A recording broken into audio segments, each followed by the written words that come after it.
সবাইকে, কেমন আছো তোমরা? আমার চ্যানেলে সবাইকে জানাই স্বাগত। এই গরমে কেমন কাটছে সবার দিনকাল?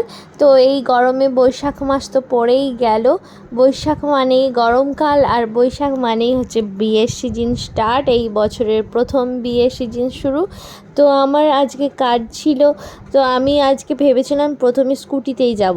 তারপরে এত রোদের তাপে মুখটুক ঝলসে যাচ্ছিল, তো ও বললো তুমি ট্রেনে চলে যাও, স্কুটিতে যেতে যেতে মাথা ঘুরে মাঝ রাস্তায় পড়ে থাকবে। তো বাধ্য ট্রেনে আমাকেও তুলতে গেল। ট্রেনটা টাইমও হয়ে যাচ্ছিল, কারণ আমাকে ঢুকতে হবে ওখানে 1:30টার মধ্যে। আর প্রচণ্ড রোদে 1টার সময় বেরিয়েছি। ওরও অবস্থা খারাপ হয়ে যাচ্ছিলো ওভারব্রিজে। আর লাগেজটা প্রচণ্ড ভারী, ওই ট্রলিটা আমি তো নিয়ে উঠতেই পারি না, আমাকে নিয়েই পড়ে যাবো, আমি ট্রলিটা নিয়েই পড়ে যেতাম। তো আমি ট্রেনে উঠলাম, উঠে মানে এত ঘেমে গিয়েছি। আর ট্রেনে যে বসেছি, মানে সিটটাও এত গরম, মনে হচ্ছিলো যেন কতক্ষণ রোদে তাপ পহিয়ে এসছে। পাটা রেখেছি, পাটাও মানে তেতে যাচ্ছে। আর অর্পিতা লেডিস কামরায় ছিল, তো আমি অতটা যেতে পারলাম না, তাই এই বগিতেই উঠে পড়েছি। খিরাইটা পেরোচ্ছিলাম, সেই সময় মনে পড়লো যে শীতকালে খিরাইটা কতই না সৌন্দর্য লাগে। আর এখন যাচ্ছি যেন শুনশান মরুভূমির পাশ থেকে যাচ্ছি। আমরা আলটিমেট পৌঁছালাম, লোকেশনে পৌঁছে দেখি রাস্তার এই বেহাল অবস্থা। তো আমরা একবার ও ট্রলি তুলে হাঁটছে, একবার আমি ট্রলি তুলে ছুটছি, কেন ট্রলির চাকাটা নষ্ট হয়ে যাবে টানলে। তো পৌঁছে গেলাম ব্রাইডের বাড়ি পৌঁছে দেখলাম যাই হোক রুমের ভেতরে এসি চলছে। তো ব্রাইড বসে গিয়েছে কথা মতো একদম 2টোর মধ্যে। ব্রাইড খাওয়া দাওয়া করে রেডি হয়ে বসে গিয়েছে, কারণ ব্রাইডের বাড়ি অনেক দূর, দুর্গাপুরে বাড়ি। তো ওর বাড়ির লোক চলে আসবে তাড়াতাড়ি, তাই ওর রেডি হবে 5টার মধ্যে, ওকে রেডি হতে হবে। যদিও বা আমার সময় লাগে, মাত্র 2 ঘন্টা হয়ে যায়। তাও 2টো আড়াইটার দিকে বসে গিয়েছিল, আমার প্রায় 4টে সাড়ে 4টে কমপ্লিট হয়ে গিয়েছিল। তো আমরা মেকআপ শুরু করি, এর মধ্যে আমাদের শুরু হয় এসি বন্ধ হওয়া।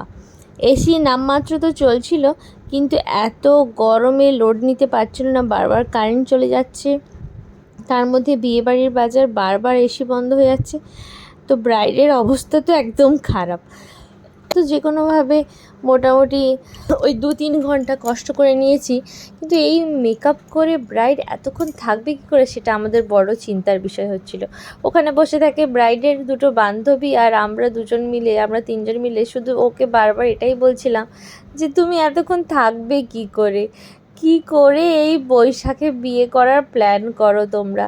আর যারা সত্যি এই গরমে বিয়ে করার প্ল্যান করে, আমি ভাবি তাদের কী সহ্য ক্ষমতা। তো যাই হোক, আমার মেকআপটা এগোচ্ছে। আর এই গরমে মেকআপ করাটা সবথেকে টাফ, যে কিভাবে কতক্ষণ স্টে করাতে পারবো মেকআপটা, সেটার দিকে আগে ধ্যান দেওয়া হয়। তো ফার্স্টে মেকআপটা একটু দেখতে এই জন্য একটু ম্যাটি লাগে, কারণ মেকআপ যতক্ষণ না বসছে আর যতক্ষণ না এই গরমের মধ্যে যাচ্ছে, ততক্ষণ একটু বেশি ম্যাট লাগে, কারণ ম্যাট করতে হয় গরমের জন্য। কারণ গরমে যদি বেশি গ্লসি একদম শীতকালের মতন ডুই মেকআপ করি, তো তাড়াতাড়ি একদম এসি ছাড়লেই গলতে শুরু করবে।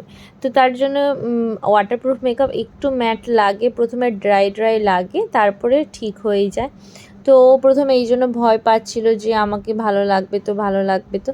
তো আলটিমেট যখন লুকটা কমপ্লিট হলো, তো খুব খুশি ছিল। আর ওর মাথায় ফুল দেওয়ার জন্য, যেটা একদমই অর্ডার করা হয়নি ওদের, তো শেষে আমরা বাগান থেকে ওর শ্বশুরমশাইয়ের লাগানো একটা অর্কিড নিয়ে এসে, একটু আনকমন হয়ে গেল। অর্কিডের কালারটাও খুব সুন্দর, দেখো। ওর ওই ব্রাইডের শ্বশুরমশাই উনি লাগিয়েছিলেন যত্ন করে, বলল যে না আমার একটা কাজে লেগে গেল, বৌমার মাথায় ফুল দেওয়ার জন্য লেগে গেল। তো এই সময় এমনিতেও গরমকালে সেরকম কোনো ফুল পাওয়া যায় না, জুঁই যতক্ষণ না উঠছে। তো অর্কিডটা দেখতে ভালো লাগছিল। ওর বান্ধবীদের এখনও সাজা হয়নি, তো ওনার শ্বশুরমশাই চলে এসছেন, উনি দেখতে এসছেন অর্কিডটা কেমন লাগছে। আমাদের একটা পার্টি মেকআপ ছিল, ওর বান্ধবী সাজছিল, তো ওর বান্ধবীকে মেকআপটা করে এই চারিদিকে একদম এলোমেলো হয়ে পড়ে আছে। আর ব্রাইডের ফটোশ্যুট শুরু হয়ে গিয়েছে, আমরা গুছিয়ে নিচ্ছিলাম, বেরিয়ে আসতে হবে। ব্রাইডের ফটোশ্যুট চলছিল ততক্ষণে আমরা বেরিয়ে তাড়াতাড়ি এলাম, কারণ আমরা ট্রেনে গিয়েছি, তাই ট্রেনও ধরতে হবে। এখন ট্রেনের যে অবস্থা, প্রচণ্ড লেট। আমাদের এবার বাড়ি ফেরার সময় হয়ে গিয়েছে, আমরা প্রচণ্ড টায়ার্ডও হয়ে গিয়েছি। এবার দেখা হবে আবার একটা অন্য ভিডিওতে। সবাই ভালো থেকো, সবাইকে ভালো রেখো, আর কমেন্ট করতে, সাবস্ক্রাইব করতে ভুলো না।